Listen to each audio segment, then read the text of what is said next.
अनामिका को अपने पति नितिन के धोखे और अपनी सौतन रोशनी के बारे में ससुराल में आते ही पता लगा, जिसके बाद उसने अपनी सास उषा के सामने ही अपने पति को थप्पड़ मारते हुए कहा, अगर आपकी जिंदगी में इसकी जैसी वाहियात औरत पहले से ही थी तो तुमने मुझसे शादी क्यों की?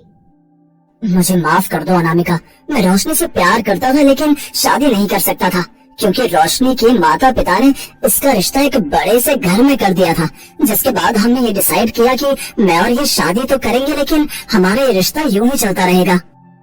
और अब तुम भी कुछ नहीं कर सकती, क्योंकि मैं नितिन से प्यार करती हूँ और तुम्हारी सौतन हूँ।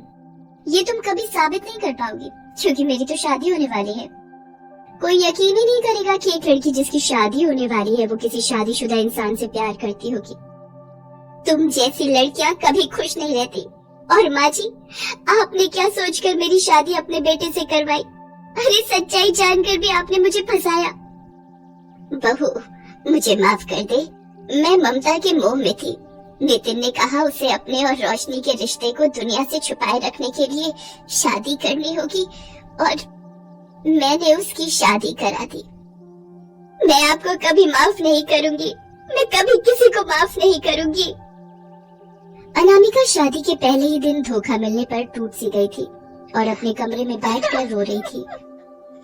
कुछ ही देर में वहाँ खाना लिए उसकी सास उषा आती है, जो अपनी बहू के आंसू पोंछते हुए कहती है, बहू, मैं जानती हूँ कि तू मुझसे भी नाराज है, लेकिन मैंने तेरी शादी अपने बेटे से इसलिए करवाई ताकि तू उसे बचा सके। रोशनी एक सही लड़की नहीं है। मानती हूँ कि वो नितिन से प्यार करती है, लेकिन उसके लिए प्यार से ज्यादा पैसे मायने रखते हैं। क्या मतलब माँ जी? आप जो कहना चाहती हैं उसे साफ साफ कहिए। मैं कभी भी नितिन और रोशनी की शादी के खिलाफ नहीं थी। बावजूद इसके रोशनी ने नितिन से शादी नहीं की, क्योंकि उसके पास इतना पैसा नहीं था जितना उस लड़के के पास है जिससे रोशनी के साथ शादी होने वाली है। और रोशनी बस नितिन को जरूरत बनाकर रखना चाहती है, ताकि शादी के बाद उसे प्यार की जरूरत हो तो वो नितिन के पास आ सके। इसलिए वो नितिन का घर बसने नहीं देना चाहती। तभी तो तुम्हारे आते ही उसने तुम्हें सच बता दिया कि वो तुम्हारी सौतन है। ऐसा है तो माँ जी, नितिन जी को उसकी असलियत बताओ। आखिर वो एक ऐसी लड़की के साथ क्यों है? नितिन की आंखों पर प्यार की पट्टी बंधी है, जिसे सिर्फ तू खोल सकती है। नितिन तुझसे प्यार नहीं करता, लेकिन उसको गिल्ट है कि उसने तुमसे शादी करके तुम्हारी जिंदगी बर्बाद कर दी। ऐसा है तो अब मैं नितिन की पत्नी हूँ और मुझे मेरा हक लेने से कोई नहीं रोक सकता।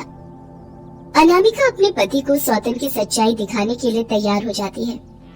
तो वही रोशनी नितिन पर अपना हक जताते हुए शादी के अगले दिन सुबह सुबह कुछ मीठा बनाकर लाती है और नाश्ते की टेबल पर बैठे नितिन को परोसने लगती है। इतने में वहाँ अनामिका आकर अपना बनाया हलवा भी देकर नितिन से कहती है, नितिन, ये खाइए, ये हलवा मैंने बनाया है अपनी पहली रसोई में। और वैसे भी देखिए, आप मुझसे प्यार नहीं करते, लेकिन इस घर की बहू होने की खातिर हक तो मुझे ही मिलेंगे ना कि मेरी सौतन को। हाँ अनामिका जी, आपको मेरे प्यार के अलावा इस घर में सब कुछ मिलेगा, क्योंकि मेरा प्यार सिर्फ रोशनी के लिए है। सुबह होते ही तुम अचानक नितिन की पत्नी कैसे बन गई? कल तक तो तुम्हें ये सब मंजूर नहीं था। अब जो हुआ है उसे स्वीकारने के सिवाय मेरे पास अब कोई रास्ता भी नहीं है। वैसे भी तुम कुछ ही दिनों में शादी करके चली जाओगी, तो मुझे मेरे पति का ख्याल तो रखना ही है।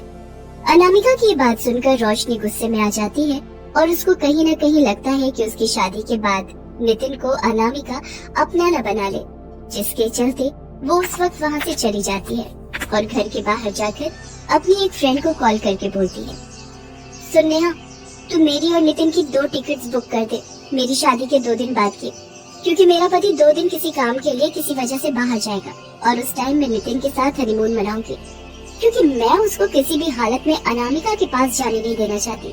वो मेरा है, मैं भले ही किसी और की हो जाऊं, लेकिन वो सिर्फ मेरा ही रहेगा, हमेशा मेरा गुलाम बनकर। मैं उसे कभी शादी तो नहीं करने दूंगी, लेकिन मैं उसे किसी और का होने भी नहीं दे सकती। इतना बोलकर रोशनी गुस्से में अपने घर चली जाती है। अब रोशनी की शादी की तैयारी शुरू होती है। और नितिन अनामिका को उसकी शादी के हर फंक्शन में लेकर जाता है। जहाँ एक दिन जब रोशनी की हल्दी की रस्म थी तो अनामिका वहाँ जाकर उसको हल्दी लगाकर धीरे से उसके कान के पास कहती है, मैंने सुना है तुम्हारी बारात इस शहर की सबसे बड़ी बारात होगी। बहुत बड़े घर का बेटा है जिससे मेरी सौतन की शादी हो रही है। चलो तो तुम्हारी बारात में सबसे आगे नाचूंगी मैं। आखिर मेरी सौतन की बारात आएगी, नाचना तो बनता है। तुम अपनी औकात से ज्यादा ही तेज बनने की कोशिश नहीं कर रही हो। याद रखना, कुछ भी कर लो, नितिन और मैं कभी अलग नहीं होंगे, क्योंकि वो मुझसे बेइंतहा प्यार करता है। वो तो देखते हैं मेरी प्यारी सौतन। अनामिका रोशनी के मन में डर बनाकर वहाँ से घर चली आती है। घर आती ही उषा अनामिका के हाथ में लिफाफा देते हुए कहती है, ये ले बहू, जो तूने मंगवाया था वो आ गया, लेकिन तू बता आखिर तू करने क्या वाली है। बस माँ जी, मेरे सौतन की बारात का इंतजार करो, सब कुछ उसकी बारात में होगा। अगले दिन रोशनी की मेहंदी का फंक्शन था। वो मेहंदी में अपने होने वाले पति रॉबिन की जगह नितिन का नाम लिखवाने लगती है। तभी अनामिका जानबूझकर उसकी मेहंदी खराब करते हुए कहती है, माफ करना, गलती से हो गया। वो क्या है ना, नाम मेरे पति का था तो तुम्हारी कढ़ाई पर रहना नहीं चाहता होगा। तुम आग से खेल रही हो। अगर मेरे और नितिन के बीच में आई तो मैं तुम्हारा नामो निशान मिटा दूंगी इस दुनिया से। कल तुम्हारी बारात आएगी, तब देखते हैं किसका नामो निशान मिटता है। अनामिका की धमकियों से रोशनी के मन में डर तो बैठ जाता है कि आखिर अनामिका क्या करेगी, लेकिन वो इस बात के लिए कॉन्फिडेंट भी थी कि अनामिका कुछ भी कर ले, नितिन उसको नहीं छोड़ेगा। और एक बार शादी हो जाए तो उसके पास पैसा भी होगा और प्यार भी।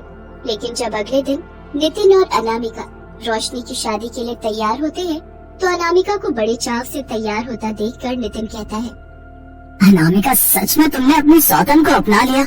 मुझे यकीन नहीं हो रहा है कि मेरी पत्नी इतनी समझदार है, वरना मुझे हमेशा गिल्ट रहता कि मैंने अपने प्यार को बचाए रखने के लिए एक लड़की की जिंदगी बर्बाद कर दी। अरे कोई नहीं नितिन जी, ना मैं अपनी जिंदगी बर्बाद होने दूंगी ना आपकी। क्या मतलब? कुछ नहीं, चलो लेट हो रहा है, रोशनी की बारात आती ही होगी। अनामिका और नितिन तैयार हो रहे होते हैं रोशनी की शादी में जाने के लिए। जहाँ पहुँचने के बाद ही रोशनी की बारात धूमधाम से आ रही है। सामने खड़ी रोशनी भी अपनी बारात को आता देखकर मन ही मन खुश होती है कि अब उसके पास पैसे भी होंगे और प्यार भी। लेकिन तभी दरवाजे पर आई बारात को रोकते हुए अनामिका सबसे कहती है, बारात के अंदर आने से पहले मेरे पास कुछ है आप सबके लिए। आज हमारी प्यारी रोशनी की शादी है तो उसको मेरी तरफ से एक तोहफा। डीजे वाले भैया, वो वीडियो चला दीजिए जरा।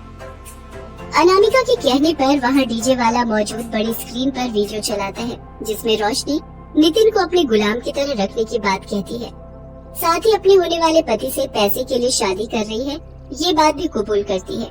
ये सब देखने के बाद रोशनी का होने वाला पति रॉबिन उससे कहता है, ये सच नहीं है, ये झूठा वीडियो है। वीडियो झूठ है तो ये लो, तुम्हारे और नितिन के रिश्ते का और सच दिखाती हूँ। अनामिका नितिन और रोशनी की बहुत सारी फोटोज रोशनी के मुंह पर उछालती है, जिसके बाद वहाँ मौजूद सभी लोग वो फोटोज देखकर रोशनी के बारे में बहुत कुछ बोलते हैं। ये देखकर रोशनी नितिन के पास जाकर कहती है, नितिन ये सब सच नहीं है, मैं तुमसे प्यार करती हूँ, ये जानते हो ना तुम। रोशनी, तुमने मुझे कहा था कि तुम्हारे माँ बाप ने तुम्हें मारने की धमकी दी थी, इसलिए तुम ये शादी कर रही हो। मुझे तो कभी ये लगा ही नहीं कि तुम्हें मेरे प्यार के अलावा पैसों की भी जरूरत है और मैं बस तुम्हारा एक गुलाम हूँ। तुम्हारे चक्कर में मैंने अनामिका को धोखा दिया, लेकिन आज तुमने मेरे प्यार को शर्मिंदा कर दिया। अब मुझे अपनी शक्ल कभी मत दिखाना। रोशनी की बारात ही उसके और नितिन के रिश्ते का अंत बन जाती है, जिसके बाद ना तो उसकी शादी रॉबिन से होती है और ना ही नितिन उसको अपनाता है। साथ ही नितिन रोशनी के झूठे प्यार से निकलकर अनामिका के साथ अपनी शादीशुदा जिंदगी